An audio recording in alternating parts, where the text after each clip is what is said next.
That's right. We are live, ladies and gentlemen, orange and blue today. Every day, 3:30 p.m. Mountain Time, and we are here for you to converse and talk about the Denver Broncos. And, well, the Denver Broncos facing the Tennessee Titans coming up in an early game in Week 10. Can you believe it's Week 10 of the National Football League? Well, either way, you know that coming up with Tennessee, you're going to be facing a team that loves to run the ball and wants to run it down your throat. Will the Broncos be ready for that physicality? Will they be able to stand up to Derrick Henry, who's basically a 6'3", 250-pound battering ram to badger and belittle this Broncos defense? We'll see, man. I mean, it's been a problem for this team in stuffing the run. It was a concern back in the preseason, and it's a concern now in the regular season. You think of the Josh Jacobs game, top of my head, right? And what that team was able to do. And hell, even Jacksonville had some success on the ground. Of course, Travis Etienne run the ball. So coming out of the bye week, knowing that they're facing kind of a one-arm team, is something Nathaniel Hackett talked about yesterday out at UCL's training center, is that, I don't think that they're really one-handed. Nah, they're kind of one-handed. I mean, it's Derrick Henry as much as you possibly can get. And that's what they'll continue to do, because that's the way that they want to win football games. They want to attack you with Derrick Henry. They want to make sure that they run the ball, and that's really what they do. So Nathaniel Hackett can say everything he wants to say about they're not one-handed, but yeah, that's kind of who they are and what they are. Who we are is Cecil, Lammey, and Andrew Mason. Mace, I was just talking about it. Like, Ryan Tannehill is going to play. It's something you brought up at denverfan.com. And it's like, okay, it's his first game back. He's a little bit banged up. It's better than Malik Willis, but it's not like this team's going to live and die through the air. No, I mean, if you just go by what they were, but when Tannehill was in the lineup, they were 30th in the league in passing yardage. This is not where their bread is buttered. Obviously, by kind of gutting the wide receiver unit, they've had some issues in the transition as a result of that. But yeah, what it means though is that instead of the passing game being a complete non-factor, which it would have been if Malik Willis had played, it's now where, they will get some plays through the air. They will have some completions. They're literally averaging 48.5 passing yards per game with Malik Willis. Sacks play a part in that as well, and that's another thing. Malik Willis, he can buy time, but his pocket presence and his presence, even when trying to elude defenders, just isn't there. Now, Tannehill, with his ankle injury, he might have his mobility affected, but he has far more pocket presence at this point than Malik Willis does. He's going to feel the rush better. I mean, he's not a great quarterback, but he's a solid quarterback when he's in there, and he does well at what he is asked to do within the structure of this offense and the Titans' strength. So this does have a factor, but also they have 4 guys on their front 7 who didn't practice today, including Jeffrey Simmons, who was spotted in a walking boot yesterday in the Titans locker room. So it's I think it probably helps them a bit more to have Ryan Tannehill back, but certainly the Broncos are going to be able to potentially take advantage of the Titans not being at full strength in what is the strength of their team in that front 7. Yeah, walking boot after a game is a concern, but it's less of a concern. Walking boot on Wednesday is a concern. Yeah. To be sure. Now, I haven't checked today, Mace. I've been in and out of meetings all day, and my head is spinning, but I think Treylon Burks is set to play. He said that the plan is for him to play. I don't think it's been officially announced if Treylon Burks is going to be out there, and I feel bad for the kid because he's the first rounder from Arkansas, one nation under Hog, and he was supposed to be the A.J. Brown replacement, which he's not, and not even close. Some people, not me, not you, but some people had said he's like Deebo Samuel, which is completely inaccurate. Like, he's good after the catch, but he's not Deebo. That's not fair to Burks to put that comparison on him. Yeah, exactly. Yeah, coming out, and then it's not fair to like, hey, get rid of A.J. Brown. Hey, kid, you are the guy, and he hasn't been the guy. Hell, he hasn't been healthy, and I think he's going to play. At least that's what it was yesterday. He's trending in that direction. He did literally say, when asked about playing, quote, "That's the plan," unquote. So yeah. So that's the plan. There you go. Ryan Tannehill with the weapon back, but it's Derrick Henry. That's the concern. My 3 keys. It's available at denverfan.com. You will not be shocked, Mason. I know you already read it. Thank you. hey, it's slow down Derrick Henry. I'm not going to say stop Derrick Henry because honestly, Mason, I don't think they can stop him, but slow him down as much as you can. Slow him down. Don't miss tackles. Look, this is a game where Pat Surtain and Damari Mathis on the outside are going to have to play integral roles in making sure some of these small runs don't become explosive runs, because they are going to go at the edges. They are going to go at Nick Bonito, Jake Martin, Jonathan Cooper, likely Nick Bonito and Jonathan Cooper starting. And they're probably going to go at Nick Bonito in particular. And we have seen in the last couple of games, a lot of the big success teams have had has been going outside, going at the Broncos' edges. That's where the explosive run for Breece Hall and for Travis Etienne came. And look, the interesting thing now, Ishiro talked about it when I asked him today about some of the running game issues. And he said, well, you've got a couple of explosive runs there. Yeah, that's fine. Travis Etienne did have the 49-yarder. But you know what else that Travis Etienne did was on the other, I believe, 23 carries, he had 107 yards. Okay. So that's enough. Yes, it's not like it's just the explosive runs. The Broncos are getting nickel and dimed as well in the running game. And that's certainly going to be a concern, because it doesn't look like Baron Browning is going to play. He didn't practice today.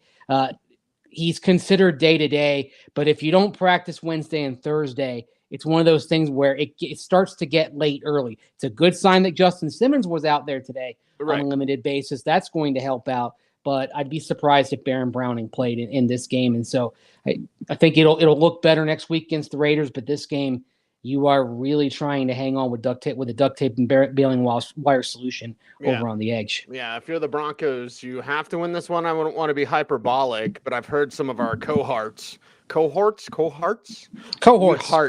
We heart to the Denver Broncos, and we are cohorts on the fan. Why can't I speak English? Say like this is the most important game of the season. I'm like, okay, yeah, it's an important one to be sure, and it's one you'd like to win. I guess I've just been speaking of heart, Mace, I've been too heartbroken by this team to really be like, they must win. Oh, yes, of course. It's important if they win this weekend. Is it the greatest win of all time? Like, I don't know, dude. I just want to see good football. The path to them getting back into this race involves a win in this game. I think that the urgency is there, because I do think the way it's shaping up in the AFC, it's going to take 10 wins to get you to the playoffs. I don't think 9-8 is going to do it, based on how many teams are already sitting there 2 games above 500 here, 9 weeks into the season. So because of that, if you lose this one, you put yourself in a scenario where you have to win every game that's a toss-up or in your favor. Like I'd say Arizona's a game you should win. Carolina's a game you should win. Las Vegas, when they come in, and they'll come in without Darren Waller and Hunter Renfrow, that's a game you should win. I'd look at the Rams on Christmas as a toss-up, the way the Rams are trending right now. But you've got to win all of those. And then, oh, by the way, when you have the 2 games against Kansas City and the road game at Baltimore, you have to win 2 out of 3. Of those 3 games, toughest games on the schedule, plus be perfect in all the others if you're going to be a playoff team. That's why I think there's an urgency to this. If the Broncos are going to get back in the race, it really does start with winning these first 3 games out of the bye. That would give you a 4-game winning streak, and you'd be at 6-5 going to what is, I think, the toughest 2-game stretch of the season when you play at Baltimore and then have Kansas City at home. And at that point, though, if you can do that, you've put yourself back into position to where when you go to Baltimore, you're not saying we have to have this game. You don't want to go to Baltimore and say we have to have this game. You don't want to go to Kansas City on New Year's Day and say we have to have this game. In all likelihood, the only way you put yourself in position to do that is if you beat Tennessee on Sunday. Yeah, beat Tennessee, show that you've learned after the bye. And it's something that Nathaniel Hackett talked about yesterday. It's like him and Russ are getting to know each other. And wristband gate continues, whatever. I think I ranted enough on that last night.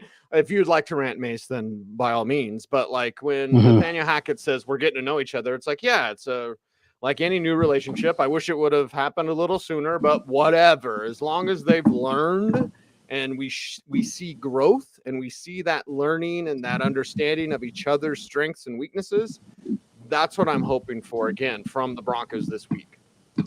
Yeah, I mean, this may look, and if they don't get this win, a lot of the discussion the rest of the season is going to be talking about trending in the right direction. Some of it's going to be process related, and is the process improving on things? But yeah, you want to see, if you don't win, you still want to see the process improve. You want things to be smoother. You don't want to have 2 delay of game penalties on special teams. I mean, Dwayne Stukes had the comment today at his press conference. Yeah, he didn't mean that a guy was literally eating a hot dog on the bench. He was just saying like a hot dog or something. He didn't know what the guy was doing. He just knew that he wasn't out there when he was supposed to be out there, right? And it's the kind of thing that you shouldn't have under any circumstance. You definitely shouldn't have it halfway through a season, right? And and Dwayne today sounded quite exasperated with things at times. I mean, I think he's very candid. He wears his emotions on his sleeve when he gets up there, but I think he's a little bit frustrated, and understandably so. And why aren't they playing better for him then? Like, because we all love him and we all know he's a good coach and a motivator and he cares about his players. But it's like there's a disconnect somewhere, because like he's a good coach, he's a motivator, he cares, and special teams is awful. Well, they're doing well in some areas. They're doing well on kickoff, reasonably well on kickoff coverage. They're actually doing well on punt coverage, and he mentioned this about Corliss Waitman, and that's evident from my hang time clocking and watching him directionally punt. Corliss is getting a lot better at placing the ball where he wants it to go. He got off to a real rough start those first couple of games, was brilliant against San Francisco. He's been pretty good ever since. So there are things going right on that phase. One thing that is going wrong, though, like it's a delay of game, so it's a procedural type of stuff. And then also another thing that's going wrong is Montreal Washington, and he and Stukes kind of lay it out for Washington, that he has to make better decisions. That this isn't a situation where it's okay for him to go try to catch the ball at the 5-yard line, right? He's got to be smarter. And based on the way Dwayne referred to his conversations with Montreal about that, he was he's being very forceful that he wants to see improvement in decision making from Montreal Washington in the second half of the season. And look, I mean, a mishap on a punt return is the reason why we're talking about this team being 3-5 instead of at least 3-4-1, right?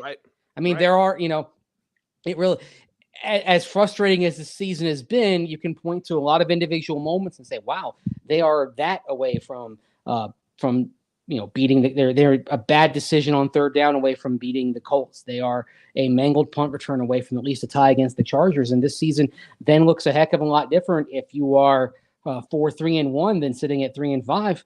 At 4-3-1, you feel at 4-3-1, you feel great. Mm-hmm. Yeah. So, you feel like, okay, not everything's gone perfect, but we got some things to build on. And that's why our guy Nate asks with Hackett, if he can't come up with a game plan to win after the bye, will it be the end for him? Probably not. I mean, if they got embarrassed by Tennessee, maybe, but I think there's a fantasy, not from Nate particularly, because we love Nate, but I think there's a fantasy from Broncos fans that like, just fire Hackett. Like, again, heartbroken. I don't think they're going to do it. If they get blown away, then maybe. I don't think Tennessee's the team to do that, because they'll just run. If they're up by 10, they'll run. If they're down by 10, they'll run. Like, they don't really run away from you. Literally run away. So, yeah, I mean, the optics matter. I don't think the Titans blow them out of the water, but the Titans are more than capable of winning, obviously. I don't think the Titans are capable of blowing them out of the water unless the Broncos do it to themselves. Right. Exactly. That's the thing. If this is a blowout win for the Titans, it's because the Broncos made some significant mental mistakes. Right. That are on themselves. The Titans could grind out a perfectly cromulent 20-10 win, right? And the Broncos, it could be kind of a standard issue Broncos loss for the season if it looks like that. And it would not surprise me if they did, especially if they have success going at the Broncos edge rushers. I mean, that's what worries me about this game is the ability to run outside on the Broncos. And Derrick Henry, he can go inside, he can go outside. I mean, it's just there isn't anything Derrick Henry can't do as a running back.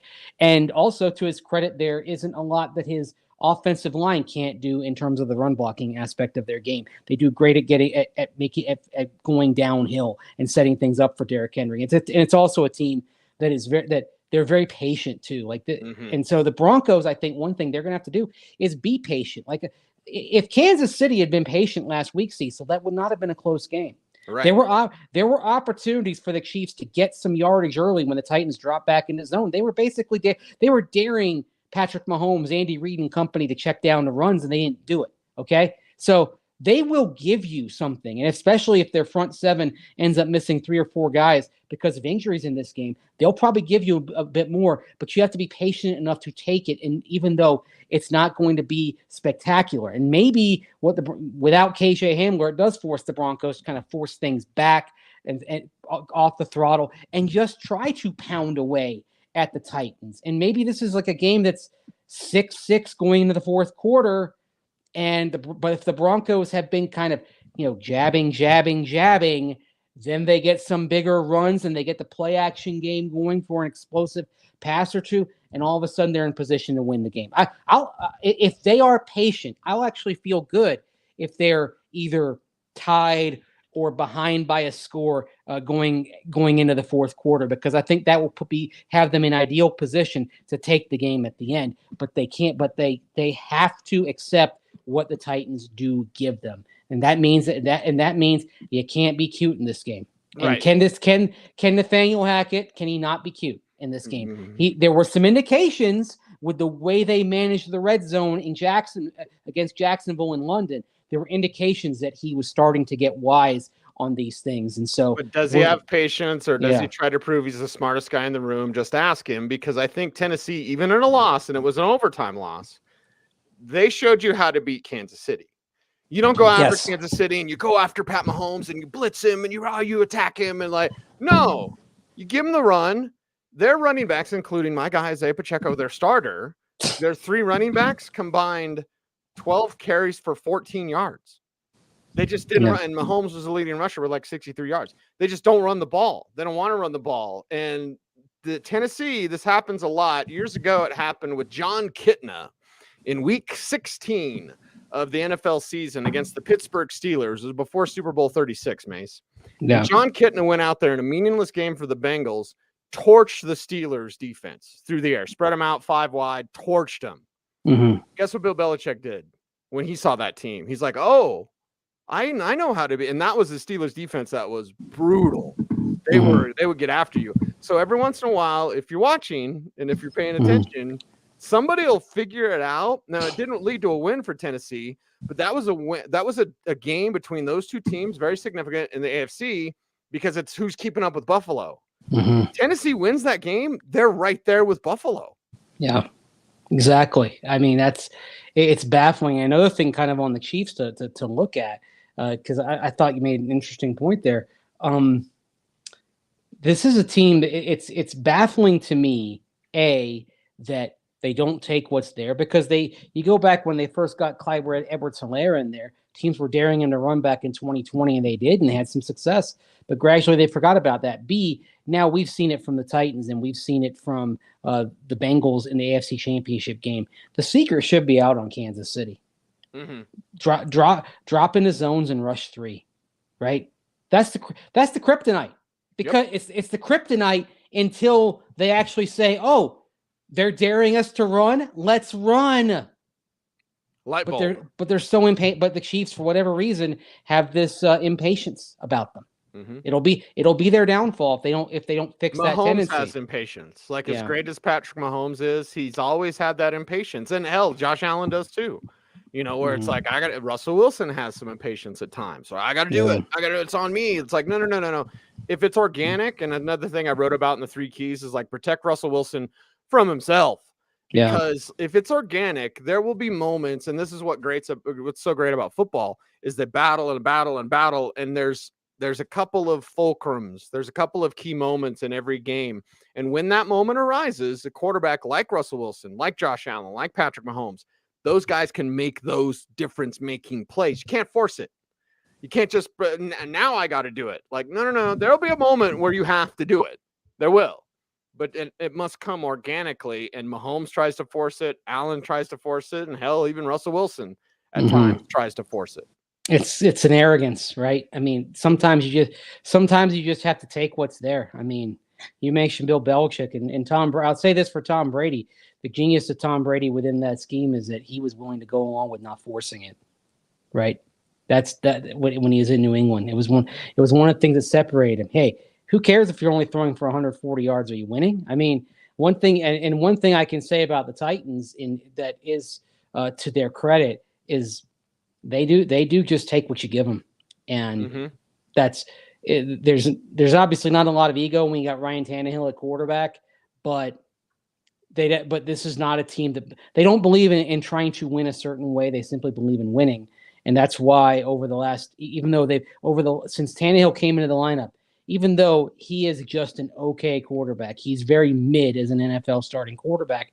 They have the fourth best winning percentage, and they're one of 4 teams that's made the playoffs the last 3 years in a row. It's not a coincidence. They're doing it when in an era where you have to have the quarterback. They're doing it without the quarterback. Right. And then late last year, they did it without Derrick Henry. And they still got that worked their way into the number 1 seed, and that's why Mike Vrabel. Yeah, and that is why this game is as much a mental test as a physical test. Because yes, the Titans will try to beat you up, even though most of the beating is going to come from the offensive side for them, because their defense is a little beat up right now, no doubt. But you've got to be patient in this game. This is not. This is one where you've got to play the long game going to the fourth quarter, because that's what they're going to try to do to you. Mike Vrabel is like a UFC fighter that just puts you in a submission hold. And I've said it multiple times. NFL teams take on the personality of their head coach or their quarterback. With Tennessee, because their quarterback is Ryan Tannehill, obviously their personality is Mike Vrabel. And that's a pretty good personality to have. So I don't need Nathaniel Hackett thinking he can outcoach Vrabel this week. Play the long game, because your opponent is playing chess. Make sure you're playing the same game. I mean, if I'm Nathaniel Hackett and I'm watching the film, I'm also watching the decisions that Mike Vrabel is making and the philosophy and what he does philosophically, and thinking, how do I get some of this into what I do? How do I take this and put it into who I am as a coach? Because every NFL coach could use some Mike Vrabel in them, I think. And I mean, I think he's legit a top 5 coach today in terms of maximizing what he has and not being married to doing it in a specific way. That's another key thing. I mean, they adapted when they didn't have Derrick Henry. Last year they adapted when they were getting shredded early in the season. It is a team that focuses on problem solving, and if you solve the problems, you're going to win a lot of games. They remind me of a lot of John Fox's best pre-Peyton Manning teams. Just they're not married to anything schematically or philosophically. The only thing they're married to is, how do we maximize what we are on this game day to try to find a way to win, and that's why I'm interested to see what they do Sunday to compensate for potentially having 3 or 4 guys in their front 7, including Jeffrey Simmons, not in the lineup. They might throw some different things at you, some different packages to compensate for that. And that's something that you're going to have to adjust to if you're the Broncos as well. Yeah, you got to adjust, and you've got to adapt and survive. Larry asks on Facebook, who's the starting running back this week? Does it matter? Because if it's Melvin Gordon, which will draw the ire of everyone, like, wow, Melvin Gordon. Yeah, it doesn't matter if Latavius Murray gets more carries. I just want a running back to get more than 15 carries. I do believe, Mason, correct me if I'm wrong, no back has had more than 15 carries this year. I believe that's correct. Yeah. None. They've gotten to the line a couple times, but nobody's been over 15. I wouldn't mind. But again, Mace, I don't care as long as they're committed to running the ball. Just run the damn ball. If a running back gets north of 15, that means that he's having a really good day. That's why you want to see it, because it means that somebody has jumped out. That's a hot hand, right? Okay, this guy's great today. Let's keep pounding with him. Let's get it done. I don't care who it is. It doesn't. If somebody's having a great day and Nathaniel Hackett, Justin Outten are smart enough to ride that hot hand, good for them. I hope that's where they are now. Yeah, Melvin Gordon, he will start. He'll probably get the first carry of the game. Doesn't mean he's going to get the most in the game. Like if Marlon Mack comes in and dazzles, Marlon Mack's going to be the guy that gets the most carries in this game. We just don't know. Yeah, we just don't know, but we know that running the ball cures a lot of what ails you, especially if Tennessee's beat up on that front seven. Mace, it's about time to wrap up today's show, buddy. Any final thoughts? I mean, talking about hamstring injuries once again, Andrew Beck hurt his hamstring today, according to Mike Kliss, and now he's on the injury report. KJ Hamler didn't practice today. He had a hamstring injury yesterday. Doesn't look like he's going to play on Sunday. So if Beck and Hamler do not play, they become the 8th and 9th players on the Broncos roster this year to miss at least one game because of a hamstring injury. And overall, and they would also take the number of man games lost by the Broncos to hamstring injuries to 25. And oh, by the way, like Greg Dulcich, like Jonathan Cooper, like Tyree Cleveland, we're talking about hamstring injuries in practice, okay? And so this is why pointed questions are starting to be asked within Broncos headquarters about this. George Payton even mentioned how they're taking a look at the injuries that have gone on this year. But some injuries are unavoidable. They're part of football. But when you're talking about potentially 9 guys missing at least one game this year because of a hamstring injury, and we're only 9 games into the season, there are some questions that need to be answered. I have to say 9 times. 9 times? Because you said 9. I was like, he's going to say it. He's going to say it. I was like, 9 times. 9 times. Uh-huh. That's right. 9 times. Yep. It's a problem. What's the answer? What are the solutions? We'll break it down for you, Orange and Blue, today, every day, 3:30 p.m.